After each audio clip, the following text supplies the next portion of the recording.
पुतावधूता व्रजशीर्षरत्नं श्रीराधिका कृष्णनिगूढभक्तं सदा व्रजावेशसरागचेष्टं वन्दे प्रभुं गौरकिशोरसङ्गं वन्दे प्रभुं गौरकिशोरसङ्गम्। सरसीतट सुखदोटज निकट प्रिय भजनम सरसीतट सुखदोटज निकट प्रिय भजनम ललिता मुख ललनाकुल परमादर जजनम ललिता मुख ललनाकुल परमादर जजनम ब्रजकानन बहुमानन कमल प्रिय नयनम ब्रजकानन बहुमानन कमल प्रिय नयनम गुणमंजरी गरिमा गुण हरिवासन बयनम गुणमंजरी गरिमा गुण हरिवासन बयनम शुभदोदय दिवसे वृष रविजानि जदयितं शुभदोदय दिवसे वृष रविजानि जदयितं प्रणमामि च चरणान्तिक परिचारक सहितं प्रणमामि च चरणान्तिक परिचारक सहितं। जगद्गुरु जगदेक मदेक बंधु प्रभुपाद अनुकंपित दशम सनातन आचार्य श्रील गुरु महाराज जी की जय। जगद्गुरु प्रभुपाद श्रील भक्ति सिद्धांत सरस्वती गोस्वामी ठाकुर जी की जय। प्रभुपाद अनुकंपित दशम दस्तन आचार्य वैष्णव वैष्णववृंद की जय। परमहंस कुलचूड़ामणि श्रील गौरकिशोर दास बाजी महाराज की जय। शुद्ध रूपानुग भक्तिधारार भगीरथ सच्चिदानंद श्रील भक्ति विनोद ठाकुर महाशय की जय। श्री रूपानुग आचार्य वर्ग की जय। भजनानंदी और समागत भक्तबिंद की जय। विनोद वैभव सरस्वती श्रील प्रभुपादेर अनुकंपित महामहोपदेशक गौड़ियर सम्पादक श्रीमद सुंदरानंद विद्या विनोद प्रभु संकलित परम गुरु श्री गौरकिशोर এই গ্রন্থে বহুরূপিণী মায়া এই শীর্ষক আলোচনা আমরা পড়ছি, যেখানে শ্রীল বাবাজি মহারাজ বর্ষাকালে একবার তাঁর তৃণনির্মিত ছই থেকে কুলিয়া নবদ্বীপে একটি ধর্মশালার অলিন্দে গিয়ে আশ্রয় নিয়েছেন। সেখানে একদিন একটি বৃদ্ধা স্ত্রীলোক দেখলেন যে একটি বিষধর সাপ প্রাচীর বেয়ে উঠে শিকার উপরে, যেখানে বাবাজি মহারাজের জন্য মাধুকরী করে আনা প্রসাদ রাখা ছিল, সেইটিকে জড়িয়েই আবার সাপটি নিচে পড়ে গেল। বৃদ্ধা স্ত্রীলোকটি তখন চিৎকার করে বললেন, বাবাজিকে সাপে খাইল, বাবাজিকে সাপে খাইল। সেই কথা শুনে বাহ্যত দৃষ্টিশক্তিহীনের অভিনয়কারী পরমহংস বাবাজি মহারাজ তিনি হাত দিয়ে হাতড়াতে বললেন, সাপ কোথায় গেল, কোথায় গেল? তখন সাপটিও চলে গেল। এই সময় স্ত্রীলোকটি বললেন, বাবা আপনি কি পাগল হয়ে গেছেন? এখনই আপনাকে সাপে কামড়াতো, আপনার পাশ দিয়ে চলে গেল। আপনি আরেকটু হাত বাড়ালেই সাপের গায়ে হাত লেগে যেত, অমনি আপনাকে সাপ কামড়ে দিত। আপনাকে আমরা এখানে আর থাকতে দেব না। তখন বাবাজি মহারাজ সেই বৃদ্ধা স্ত্রীলোকটিকে বললেন, মা আপনি আর এখানে দাঁড়াবেন না, আপনি অনেকক্ষণ দাঁড়িয়ে আছেন, আপনার কষ্ট হবে। স্ত্রীলোকটি বললেন, বাবাজি মহারাজ আপনি ফিরে না যাওয়া পর্যন্ত আমি এখান থেকে যাব না। বাবাজি মহারাজ বললেন, আমি এখন প্রসাদ পাবো, ঘরে যেতে আমার দেরি আছে।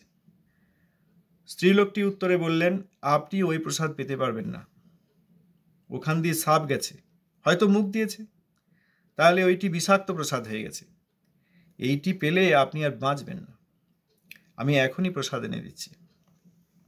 বাবাজি মহারাজ তো ঠিক করেছেন যে এই প্রসাদ আমি পাবো, আমি এখন প্রসাদ পাবো, আমার দেরি আছে, ঘরে এখন যাব না। বৃদ্ধা স্ত্রীলোকটি বললেন, না, এই প্রসাদ আপনি পেতে পারবেন না, আমি এনে দিচ্ছি।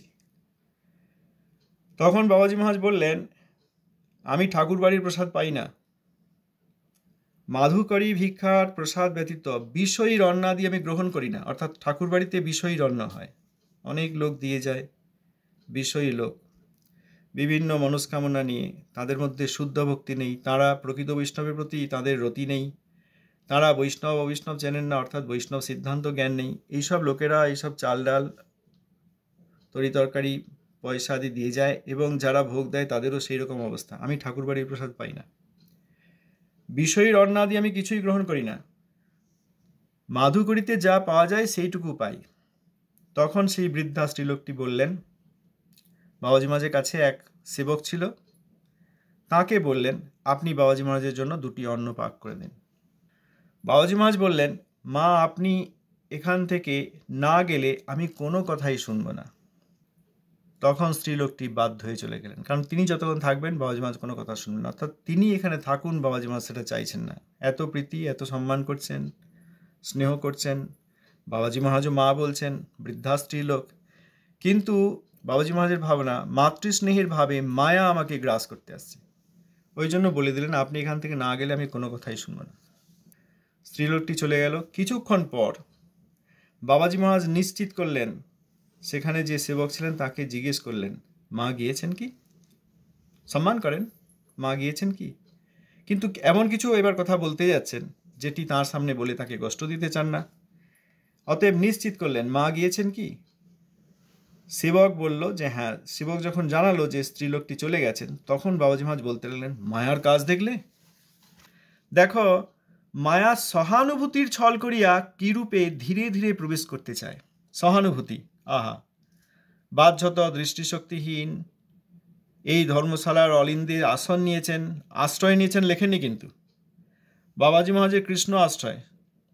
অতএব কোনো সাধারণ ধর্মশালায় বাবাজি মহারাজ আশ্রয় নিয়েছেন এটি বলা যায় না, তিনি সেখানে আসন নিয়েছেন, অর্থাৎ স্বেচ্ছায় নিজের ইচ্ছায় সেইখানে এসে আছেন।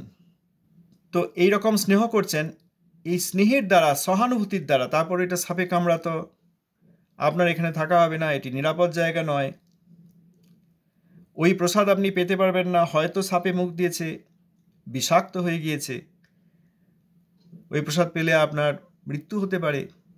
এত প্রীতি, সহানুভূতি আদি রয়েছে। বাবাজি মহারাজ বলছেন, দেখো, মায়া সহানুভূতির ছল করিয়া কিরূপে ধীরে ধীরে প্রবেশ করিতে চাহে। মায়া বহুরূপিণী, অনেক রূপ ধারণ করতে পারে, এবং কেমনভাবে জীবকে হরিভজনে বাধা দেওয়া যায়, সব রকম প্রতারণা মায়াদেবী জানেন। বহু প্রকার প্রতারণা জানে, এক প্রকারে না হলে আর এক প্রকার। যদি অর্থে লোভ না থাকে তাহলে প্রতিষ্ঠা দিয়ে দাও, যদি সচ্চরিত্রবান হয়, ব্যভিচার করে না, অবৈধ স্ত্রীর সঙ্গে করে না, ঠিক আছে, মাতৃস্নেহ দিয়ে দাও।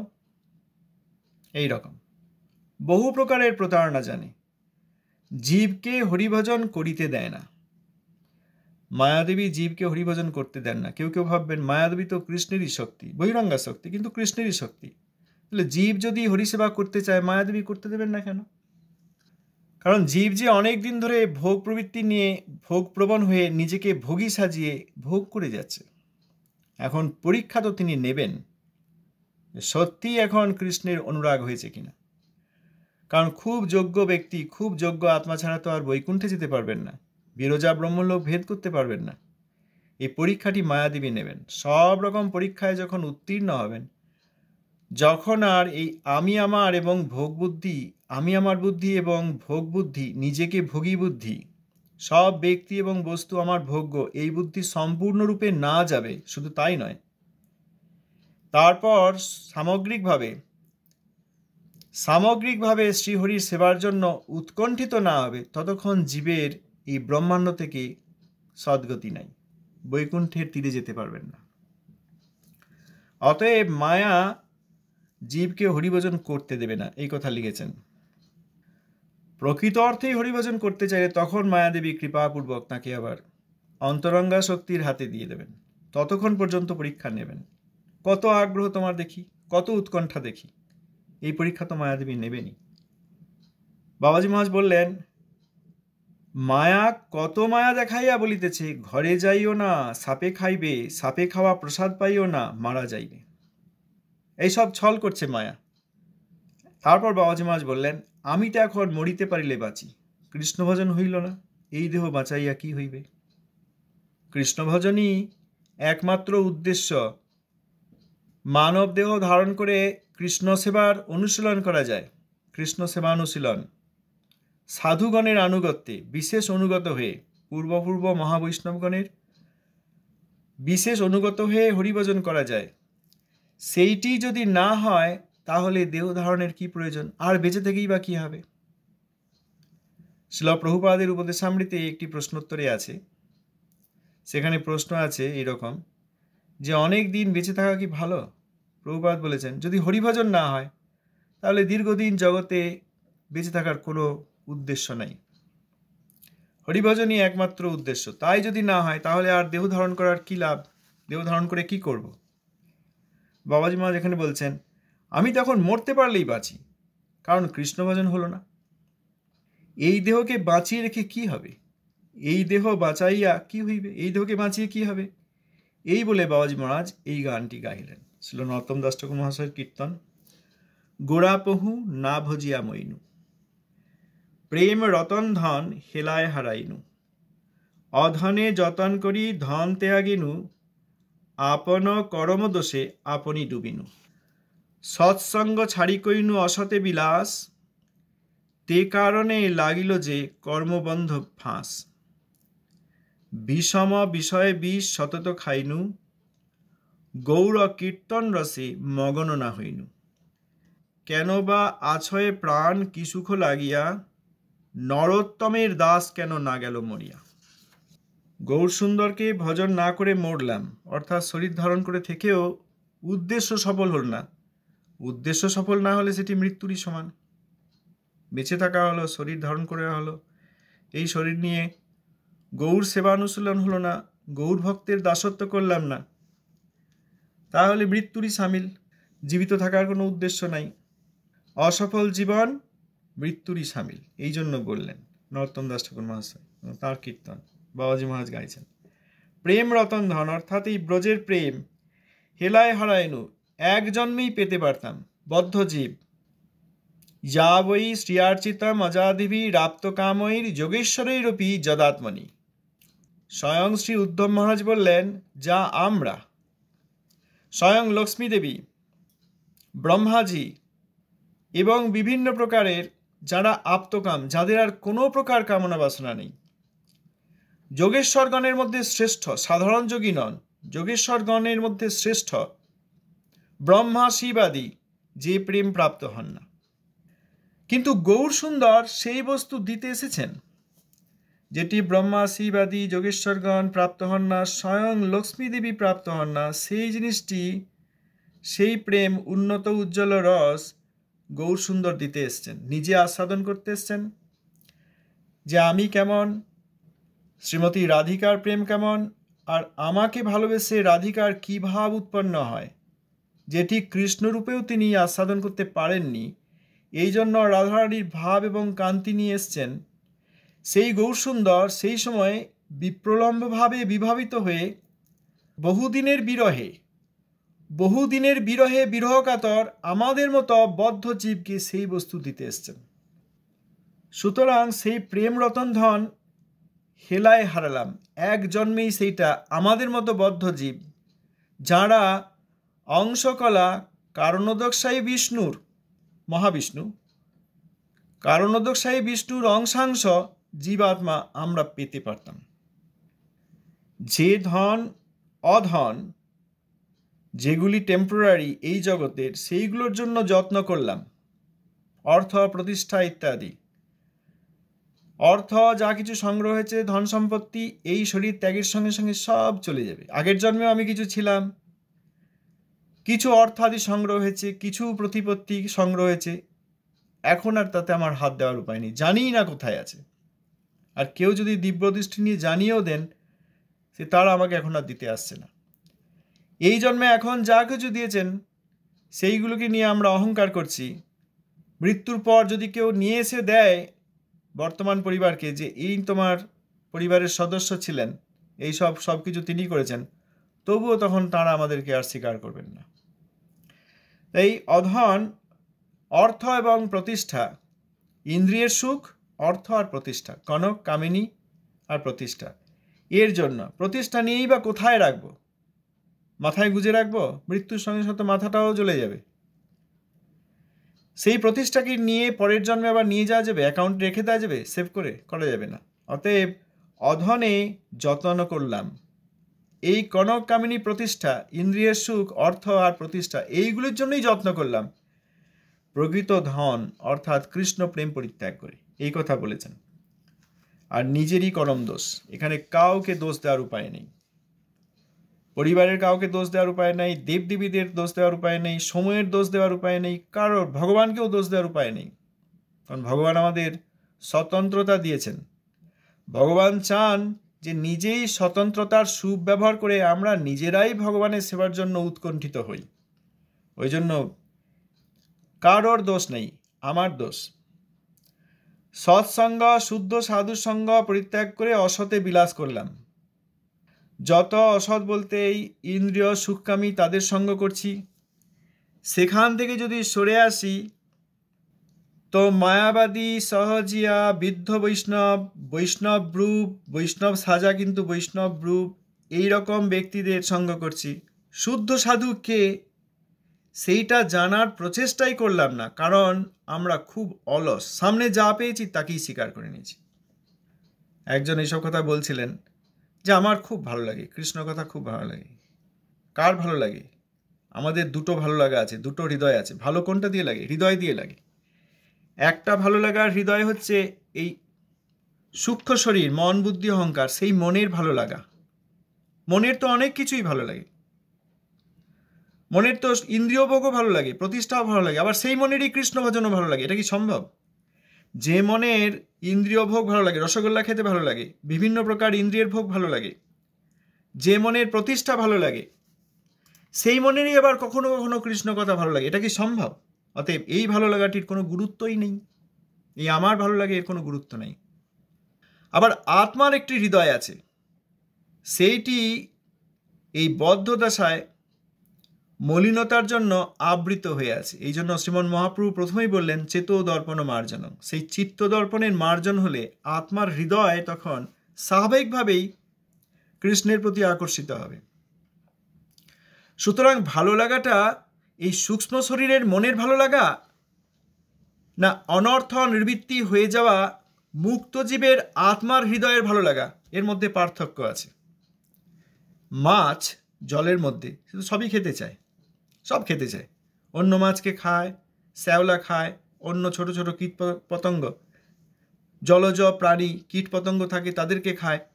আবার মানুষ যখন বুদ্ধি করে সেই মাছকে ধরতে যায়, ছিপ ফেলে, মানুষ যখন ছিপ ফেলে মাছকে ধরতে যায়, সেটিকেও খাবার মনে করে, সেটিকেও খেতে যায়। আমরাও সেরকম, আমাদের তো সবই ভালো লাগে, গান বাজনাও ভালো লাগে, সিনেমাও ভালো লাগে, ইন্দ্রিয় ভোগ ভালো লাগে, সব কিছু ভালো লাগে, ভালো কথা শুনতে ভালো লাগে, ভালো দৃশ্য দেখতে ভালো লাগে, আবার আমাদেরই কখনো কখনো কৃষ্ণ কথাও ভালো লাগে। এইটা আমাদের কৃষ্ণ সেবার প্রতি আগ্রহ নয়, এটি মনোধর্ম। অন্যান্য ভোগ করতে করতে যখন এই ধারণা একটু আসতে চাই, ক্লান্ত হয়ে পড়ি, তখন আবার কখনো কখনো কৃষ্ণ কথার অনুশীলনের অভিনয় করি। এই ভালো লাগার কোনো গুরুত্ব নেই, এর দ্বারা কখনো কৃষ্ণ ভক্তি বা কৃষ্ণ ভক্তের পরিচয় পাওয়া যায় না। এই মাছের বড়শি গেলার মতো, এটাকেও খাবার মনে করছে। তারপর কি হলো? তারপর তার মৃত্যু হয়ে গেল, জিভে ছুঁচ ঢুকে গেল, ওই হুলটা ঢুকে গেল, বড়শিটা ঢুকে গেল। এখানেও বহু লোক সহজিয়াদের কাছে যায়, মায়াবাদীর কাছে যায়, চিন্মাত্রবাদীদের কাছে যায়, অচিন্মাত্রবাদীদের কাছে যায়, বৃদ্ধ বৈষ্ণবের কাছে যায়, বৈষ্ণব অপরাধীদের কাছে যায়, বৈষ্ণব অপরাধীদেরকে বৈষ্ণব মনে করে সঙ্গ করে। অতএব যতক্ষণ না শাস্ত্র বিচার নিয়ে শুদ্ধ ভক্তি কি এবং শুদ্ধ ভক্ত কে এই বিচার না করা হচ্ছে, ততক্ষণ পর্যন্ত কোনো নিশ্চয়তা নেই আমাদের। এখানেই সৎসঙ্গ ছাড়ি কইনু অসতে বিলাস, বহু প্রকারে অসতে বিলাস। যারা অমিত্যাদি খান তাদের অসত বিলাস, যারা ব্যভিচারী তাদের অসত বিলাস, যারা আবার বৈধভাবে বিভিন্ন কিছু ভোগ করেন তাদেরও অসত বিলাস, আবার বিশেষ করে যারা বৈষ্ণব অপরাধীদের সঙ্গ করেন তাদের তো ভয়ঙ্কর অসতে বিলাস, কিন্তু সেটা বোঝা যাবে না। ওইখানেই খুব আনন্দে বড়শি গিলে মাছ কিছুক্ষণ খুব আনন্দে খাবার পেয়েছে মনে করে খায়, কিন্তু বৈষ্ণব অপরাধ আর বৈষ্ণব সঙ্গ, বৈষ্ণব গ্রুপকে বৈষ্ণব মনে করার যে কি ভয়ঙ্কর ফল, সে ধারণা আমাদের নেই। অসম্ভব, বেশিরভাগ কারোর আমাদের নেই, বললেও নেই। বললে শত্রু হয়ে যাবে, কিন্তু কিছুতেই মিত্রতা করে একবার শুনবে না। সৎসঙ্গ ছেড়ে যে অসতে বিলাস করলাম, সেই কারণে কর্মবন্ধ ফাঁসে আমি বদ্ধ হয়ে গেলাম। কে বলছেন? আমার মতো মূর্খ বদ্ধজীব বলেন নাই। গৌর নিত্যানন্দের নিত্য পার্ষদ শ্রীল নরোত্তম দাস ঠাকুর মহাশয় লিখেছেন, আর গৌর নিত্যানন্দের নিত্য পার্ষদ পরমহংস কুলচূড়ামণি গেয়েছেন আমাদেরকে শিক্ষা দেওয়ার জন্য। শুদ্ধ বৈষ্ণবদের এটি একটি বিশেষ ব্যবহার, বিশেষ কৃপা। তারা নিজেরা আমাদের মতো অভিনয় করে আমাদেরকে শেখান। শিক্ষক মহাশয় আর ওই চেয়ার টেবিলে বসে নেই, একদম পিছনের বেঞ্চে এসে ছাত্রদের সঙ্গে বসে গিয়ে শেখাচ্ছেন। এইরকম শিক্ষক তারা। বিষম বিষয় বিষ সতত খাইনু, কিন্তু সেটাই আমাদের পরম অমৃত লাগছে, খুব ভালো লাগছে। গৌর কীর্তন রসে মগ্ন না হইনু, শুদ্ধ কীর্তনে মগ্ন হলাম না। আবার আজকাল অনেক হয়েছে, এইটা বললি আবার দেখবেন সব রাগারাগি আরম্ভ করবে, কিন্তু সেটা তো আর থামানো যায় না। ঠাকুর মহাশয় বললেন যে রঙ্গের কীর্তন শুনে এলাম। রঙ্গের কীর্তন, আমরা সেই রঙ্গের কীর্তনই করছি। কীরকম রঙ্গের কীর্তন? শ্রীল ভক্তিনাথ ঠাকুর মহাশয় বললেন, কলিকাতায় কীর্তন প্রবন্ধে সজ্জন্ত শুনি 11:3, খোল করতালাদি প্রাচীন যন্ত্র ব্যতীত আধুনিক ও বৈদেশিক যন্ত্র সকল কীর্তনে প্রবেশ করাইলে অনেক রঙ্গ হয় বটে, কিন্তু শ্রী ভক্তিদেবীর ক্রমভঙ্গ হইয়া করে। রঙ্গ অনেক হয়, আধুনিক, অর্থাৎ কেউ বলতে পারবেন না যে এই যন্ত্রটা তো আমাদের দেশেরই, ভারতেরই, দেবভূমিরই যন্ত্র, কিন্তু আধুনিক। তা কি হয়েছে? এটা তো আর বিদেশের নয়। ঠাকুর মহাশয় সেটিও নাকচ করে দিয়েছেন, বলেছেন আধুনিক যন্ত্র ও বৈদেশিক যন্ত্র দুই প্রকারই। আমাদের দেশেই তৈরি আধুনিক যন্ত্র বা বিদেশ থেকে আসা যন্ত্র, এইগুলি যদি কীর্তনে প্রবেশ করানো হয় তাহলে কি হয়? অনেক রঙ্গ হয়, নাচ গান হয়, খুব ভালো লাগে, খুব ভালো সুর হয়, খুব কানে আকর্ষণ হয়ে যায়। যে লোক শুদ্ধ ভক্তের 10 মিনিট হরিকথা শুনতে পারবে না, সে 10 ঘন্টা সেই কীর্তনে মজে থাকে। যে এত ভোগবিলাসী আরামপ্রয়াসী যে বিছানা থেকে উঠতে চায় না, সেই রকম রঙ্গের কীর্তন শুনে নাচতে শুরু করে দেয়। সুতরাং ঠাকুর মশাই বলছেন রঙ্গের কীর্তন হয় বটে। পূর্ব মহাজনগণ যে যন্ত্রাদি বাজিয়ে কীর্তন করেছেন, সেই প্রাচীন যন্ত্র, সেই সব ব্যতীত যদি আধুনিক ও বৈদেশিক যন্ত্র প্রবেশ করানো হয়, তাতে রঙ্গ হয় ঠিকই, কিন্তু শ্রী ভক্তিদেবীর ক্রমভঙ্গ হইয়া পড়ে, ক্রমভঙ্গ হয়ে পড়ে। হারমোনিয়াম হারমোনাইজ করে। যিনি কীর্তনের প্রধান কীর্তনিয়া তিনি নন, তিনি তার কীর্তন তার ভাব নয়, এই হারমোনিয়ামের সুরের সঙ্গে আমাকে চলতে হবে। তাহলে হারমোনাইজ কে করছে? হারমোনিয়াম। প্রধান কীর্তনিয়া তিনি যে মধ্যম বা উত্তম বৈষ্ণব হবেন, তিনি আর কীর্তন পরিচালনা করছেন না, এখন এই হারমোনিয়ামের সুরের সঙ্গে সেই বেঁধে দেওয়া গতের সঙ্গে গাইতে হবে। তাহলে ভক্তিদেবীর ক্রমভঙ্গ হচ্ছে।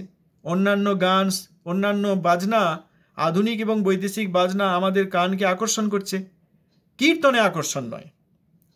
ওইগুলি বাদ দিয়ে শুদ্ধ কীর্তন হচ্ছে যখন, শুধু মৃদঙ্গ করতাল, শুদ্ধ ভক্ত, আর ওই রকম আধুনিক সুর আর সুন্দর কণ্ঠ, তরুণ বা তরুণীর ভালো কণ্ঠ, এইগুলি নেই, সেই জায়গায় যদি শুদ্ধ ভক্ত কীর্তন করছেন, তার গলা অত সুন্দর নয়, তার স্বর অত বাহ্য তো সুন্দর নয়, যদিও সেটি খুব সুন্দর, স্বয়ং গৌর সুন্দর শোনেন, কিন্তু আমাদের মনে হবে এ সুন্দর নয়। আমাদের কানের পর্দা, ইয়ারড্রাম বলবে না এ এত সুন্দর নয়, এখানে হারমোনিয়াম বাজছে না, সানাই বাজছে না, গিটার বাজছে না, হ্যাঁ এ আমার ভালো লাগছে না। তখনই বোঝা যাবে কীর্তন ভালো লাগে কি লাগে না। শুদ্ধ কীর্তন, এইগুলি বাজছে আমরা খুব আকর্ষিত, এইগুলি বাজছে আমাদের কানের মধ্যে দিয়ে মস্তিষ্কে গিয়ে একটা অনুভূতি তৈরি করছে, আমরা সেখানে নাচতে লাগছি। ঠাকুর মহাশয় বলছেন আজকাল আমরা, মানে তখনও বলেছেন, আর এখন তো আর কথাই নেই, আজকাল আমরা বৈদেশিক ব্যবহারে এত মুগ্ধ যে ভজন প্রণালীর মধ্যেও তাহাকে প্রবেশ করাইতে যত্ন করিয়া থাকি। তাহলে গৌর কীর্তন রসে মগ্ন হলাম না, এই বিদ্ধ কীর্তনে আধুনিক গান বাজনা, আধুনিক বাজনা বাদ্যযন্ত্র এবং বৈদেশিক বাদ্যযন্ত্র, আধুনিক বাদ্যযন্ত্র, বৈদেশিক বাদ্যযন্ত্র, তরুণ তরুণীর কণ্ঠস্বর, সুন্দর সুন্দরীর কণ্ঠস্বর, ভালো ভালো পোশাক পরে নৃত্যের দর্শন, এই সব করে আমরা মগ্ন হলাম, কিন্তু গৌর কীর্তন রসে মগ্ন হলাম না। এই সবের সঙ্গে মিশিয়ে দিলেই সেটা গৌর কীর্তন হয় না। তো ঠাকুরমশাই যখন বলছেন রঙ্গের কীর্তন হয়, ভক্তিদেবীর ক্রমভঙ্গ হয়, আমরা কোথাকার কে? কিন্তু এই কথাই সব মানতে পারছে না। দেখবেন এই কথা বললে কতজন কত কিছু বলবে। এরপর বলছেন, কেন বা আছয়ে প্রাণ কি সুখ লাগিয়া, আর কি সুখের প্রয়োজন? হলো তো অনেক দিন, অনেক রকম খাওয়া দাওয়া, অনেক রকম আনন্দ, দেখাশোনা, কথাবার্তা, ভাব ভালোবাসা, ব্যবহার হলো, কেন বা প্রাণ আছে? কোন সুখের জন্য? আমাদের জন্য। নরোত্তমের দাস কেন না গেল মরিয়া, এই নিয়ে অনেক আলোচনা হয় দেখেছি। যিনি পদকর্তা তাঁর নাম থাকে শেষে, তিনি দিনহীন হয়ে অনেক লেখেন। কেউ কেউ বলেন তিনি যা লিখেছেন সেইটা আগে গিয়ে তারপর নিজের মতো গাইতে হবে। এখানে কিন্তু বাবাজি মহারাজ গিয়েছেন নরোত্তমের দাস কেন না গেল মরিয়া। যদি বলা হয় যে প্রথমে একবার নরোত্তম দাস ঠাকুর যা বলেছেন সেইটা বলা উচিত, যা লিখেছেন সেটা বলা উচিত, অর্থাৎ তার নাম নিয়ে কেন না গেল মরিয়া, এটা খুব অপরাধজনক লাগে। কারণ তিনি পূর্ব আচার্য মহাপ্রভুর পার্ষদ, তিনি কেন না গেল মরিয়া আমরা গাইতেও খুব আমাদের কষ্ট হয়। তিনি বলেছেন দিনহীন হয়ে, আমরাও দিনহীন হয়ে তাঁর কথাটা রিপিট করতে পারি কি? অনেক বৈষ্ণব দেখেছি, হ্যাঁ প্রথমে একবার তাঁর কথাটা বলতে হবে, তারপর তুমি তোমার দিনহীন কথা বলতে পারো, যে তাঁর দাস আমি, বা নরোত্তমের দাস, বা এধম দাস কেন না গেল মরিয়া, সেটা বলতে পারো। এটা কেউ কেউ বলেন।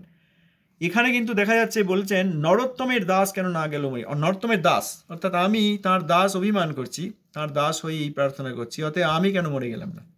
এখানে বলেননি প্রভুর নাম নিয়ে, পদকর্তার নাম নিয়ে, যে তিনি কেন না গেল মরিয়া, এই বলার আমাদের অধিকার নেই। প্রভুপাদেরও হরিকথামৃতে কিছু কিছু কীর্তন প্রভুপাদ করেছেন, সেখানে দেখা গেছে শেষকালে তিনি যে পদকর্তার পদ রয়েছে, পদকর্তার দিনহীন হয়ে, সেখানে নিজে দিনহীন হয়ে তাঁর কথাটা বলেছেন। ধন্যবাদ, প্রণাম।